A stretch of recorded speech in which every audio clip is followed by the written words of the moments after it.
Pad's poured. Looks good, feels good.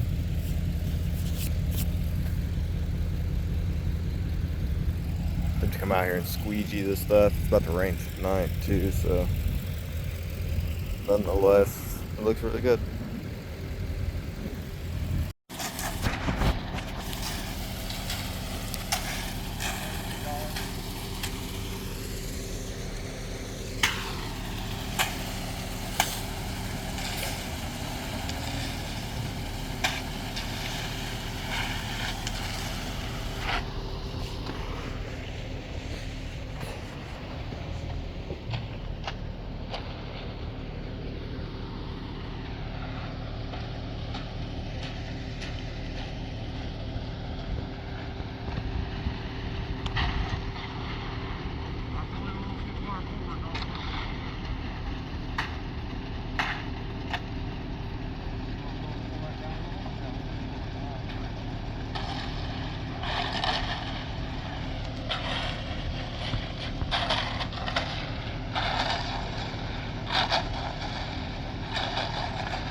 Alright guys, you have seen this pad poured.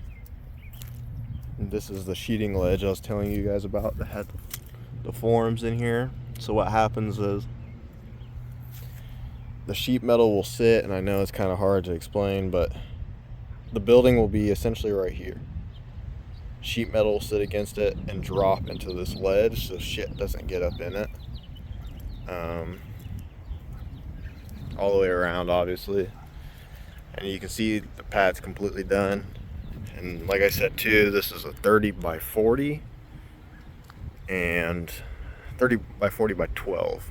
So this really don't look that big on camera, but to put it into perspective, I'm 6'3" and I have a huge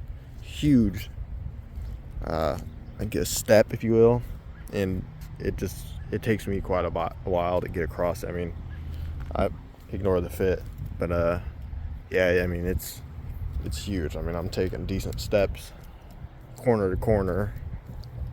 That's pretty fucking good, you know. And that was corner to corner of that side. You can see right where I stepped. If I go corner to corner, I mean, it'll probably take me a good 10 seconds.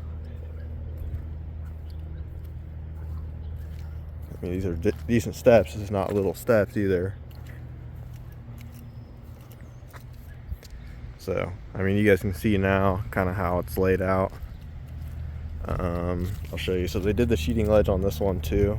It's getting ready to rain tonight. Tried to beat it and it worked, but I'll show you guys this way. It's a little bit easier so you can kind of see. So there's gonna be a 4-foot gap here. It's 4 feet, 9 feet, 4 feet, 9 feet, 4 feet. It will pretty much be door, sheet metal, door, sheet metal on the side, sheet metal on the side, but then you come around here and you've got a man door. So man door will go here. There's no sheeting ledge. They stopped it there so that way when you put the door on, I don't even honestly know what it's called, but that bottom half, that metal section of the door that you step on, it'll actually come all the way out to the ledge rather than being like 1.25 inches all the way across, and then when you step on it and bending down, I didn't really want that.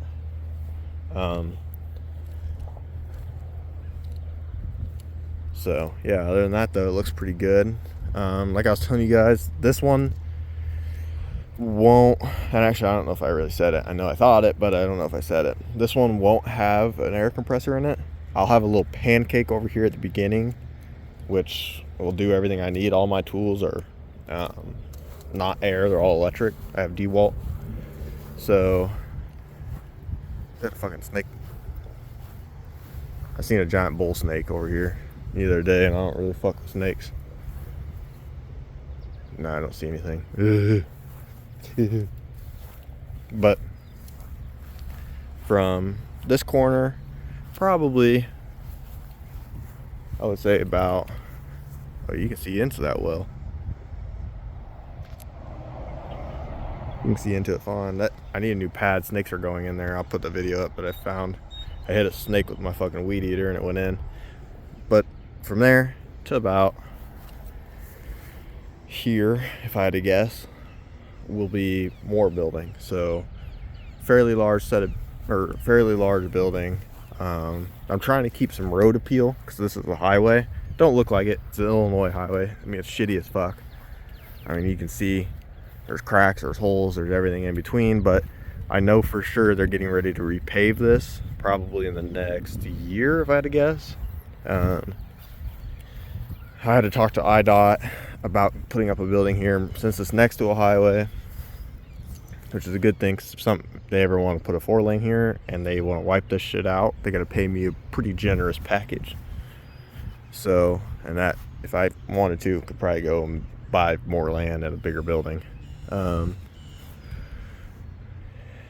That building will have all my powder coating stuff. So I have a business doing powder coating. Haven't been doing it recently. This will be, the lift will be there. This will be primarily performance work, you know, cam swaps, tunes, everything like of that nature, if you will. this will be powder coating. So I'll have a larger air compressor away from where I'm going to be primarily working and where most people will be on this side, just because I don't really like people being around me when I'm powder coating, especially just, it's not the cleanest thing, and trying to work around it, I don't really like being interrupted. So this will have a man door maybe of its own, probably about the same location, to be honest with you. And instead of, say, the building being right here, or the doors being right here where the stumps come out at, I'm going to be dropping, let me see what we got here. So right where the stumps are, probably halfway through this area. I'll walk over here real quick just to demonstrate. So about right here, I'll have a larger door, one larger door where I could fit my truck in there if I wanted to. The reason for that, when I buy a new truck, everyone knows Illinois is a salt state, so things are going to rust. And if I buy a truck, like a newer, brand new, like AT4 2024 or something, I do not want it to get rusty. So this truck will be the winter beater slash work hog, and then that one would be kind of like my show truck. Not really show truck, but you know, just a clean truck to have that never really sees fucking anything besides the occasional tow in the summer. Kind of like if you were going to go camping with it once a weekend every month and just doing it that way.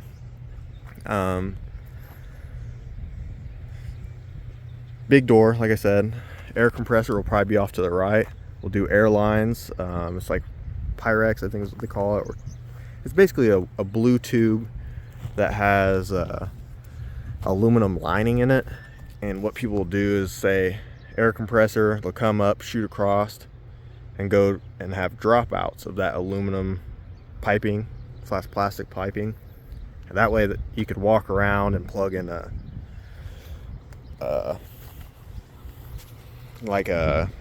hoses, or really anything that you could think of for an air line could be plugged in there. I'll probably do a dropout here, one on that side, maybe one in the corner, the left corner, because this right side is going to be primarily like working on cars. I left enough room for a lift and then toolbox in the center. So drop out left corner, drop out the far left corner. That way if I need to air up a tire or something like that, it doesn't have to come into the shop to get aired up, or I don't have to take a huge hose and go all the way out. They can just pull up and then park up front and I can air it up. I'll have my sandblasting cabinet. I'm gonna get a newer oven. That's where I don't know what to do size wise. I want to do something big enough where I can powder coat an entire, say, full body frame. And by that I'm saying like full body frame where if there's no tires or anything, I can just roll it in and it'll be good. Trying to do an oven. I think I could squeeze in an oven. You know, I just don't know how big. I would like something big enough just to do a frame. So maybe 20 foot long or something like that. So from here or something to the end of the building. But the only problem with that is once you have an oven and trying to get a rack in and trying to get this or that, and it kind of gets a little too much. So I don't know. We might do a smaller, medium-sized oven and let the other powder coater around here do frames. He doesn't make any money on frames. I don't know how he does it, to be honest with you, but he does not make any money on full-size frames, and that's not the business I'm trying to be in. That's how you go bankrupt. So I think a medium-sized one would be fine. Something big enough where it probably like I would say like a 10 by, because 10 foot into the building, like a 10 by 10 foot would probably be here. And I mean, that's, it looks small on screen, but that's a pretty big distance from here to where I'm standing. So if you had something like that, you could do pretty much anything you met. I could roll in 16, I don't know about that. I guess depending on how tall it was, maybe like a 16 wheels, you know. If it was tall enough, I figure I'd do 8 foot tall, probably 8 foot wide, and like 10 feet deep or something like that. They're fairly not affordable, and they're not affordable by any means, but they're doable, if that makes sense. Air compressor, going to be doing Ingersoll Rand, probably a thick boy 2-stage. That way I can have CFM for my blaster. I absolutely hate sitting there trying to fucking wait on blasters just to have the correct air pressure that you need. You sit there, you blast for 5 seconds, you lose pressure, you gotta wait for it to build up, blast, rinse, repeat. I hate that. I would rather spend the money, invest in the money, and do it once, cry once, and that way I have air pressure all the time. I'm not dealing with no waiting. I'm just blasting and turning around, outgassing, and then power coating. I mean, that's ideally where I want to be. I wouldn't even do sandblasting that was big out here, because this is kind of like an oasis for me and my friends. And with sandblasting, it's obviously silica is the one that is really bad for you. The one I use is a non-toxic, biodegradable sandblast. It's a, I can't remember the name. It's a blue bag. I know it's like something X. I can't remember what the brand is. It does pretty good. There's a company up in that's close to me that sells it, and it's fairly cheap. They hooked me up. I like it a lot. It does me really good. It just goes quick when you're at that 90 CFM, or not 90 CFM, 90 PSI, or 90 PSI at 12 CFM. It goes quick. I can get it for like $20 for a bag of 50 pounds, which it's normally $50 for the same bag, anywhere else. So they get a hell of a deal. They make probably a little bit of money off me, but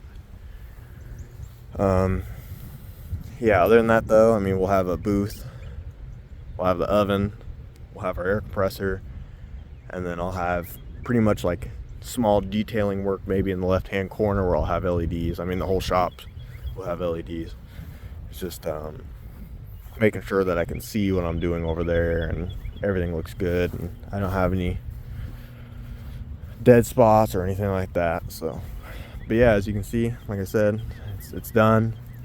I gotta wait 7 days and then the building can start going up. Me and my cousin and maybe a buddy of mine are gonna start building it.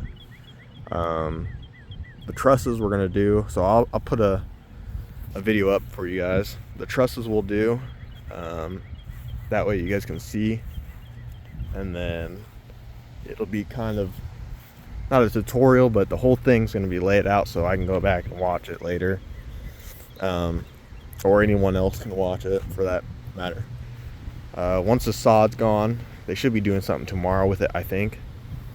Once this is gone and out of my way, we're gonna take the trusses, put them right here, and start building them up, so that way in a couple days I can turn around and put my 7 days, so next Tuesday, put my base rails up, screw them in. I've already got the anchors in the truck, or not the anchors, but the drill bits in the truck. The anchors are in the box over there.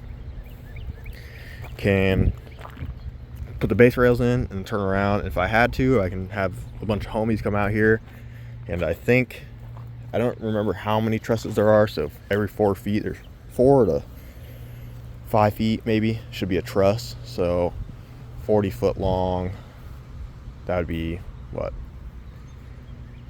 2, 4, 6, 8, and then maybe 16 trusses. I don't know. If they're 5 feet, it'd be actually 8, I think. I don't know, I'm blacking out, but yeah, nonetheless, we'll fucking get them up, do the hat channel for you guys, do all the siding for you. We're going to be doing fiberglass, I think. I don't want to do the spray foam because of that building. If I wanted to, I want to be able to wipe this wall out and go as long as I want. That way, if the business is done and I'm old, I want to have one giant shop that I can just pull my cars into and kind of do whatever I want to them. But yeah, other than that, that's pretty much it, the gist of it. Other than that, that's it for so far. We got a shit ton of rain. I'll give you guys a little update. We got a shit ton of rain down in that corner where the RC track's gonna go. It's just swamped. I think what I did, and you can kind of see it over there, there's water standing there. Well, if you look, there's a drain here, and it obviously divvies out. So it drains across, and right where I drive my truck usually, there's actually a, like a, I don't know, you, goddamn, ants are bad this year. There's just, it's so wet down here that it's just tracks, and whoever came down here last time, I don't know what they were doing, but they drove down here, I think when it was wet, and left 2 huge ruts. And then ever since then, my truck's been driving in it. So this is going to be rocked in, has to be.